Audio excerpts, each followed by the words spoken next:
Hi, this is Tracy with DIY or Bust. It's time to turn this pile of Pecky cedar into beautiful wall boards. Let me show you how I'm going to do it. I got this Pecky cedar out of an older cabin a few houses down from my project. They were going to just throw it out, and I think it's gorgeous. Now, Pecky cedar is caused by a fungus that affects the tree, and once the tree is cut down, the fungus dies. And this is the result. This is how it looks when it's rough hewn and been sitting in a house for 30 years or more. The first step in processing this is to pull any nails, screws, wires, anything metal out, and to carefully inspect. Because if I try and run this through a planer with any metal in it, it's going to mess up the drums on the planer, and that'll get expensive quick.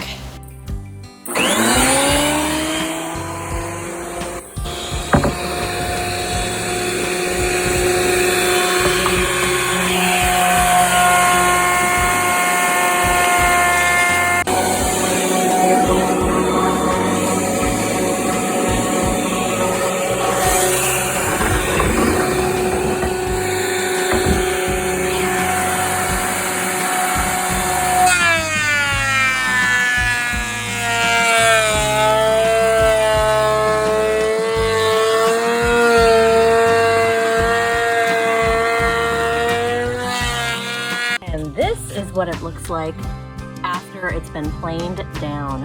I've prepped the cedar wall with 30-pound felt and I'm ready to assemble the wall.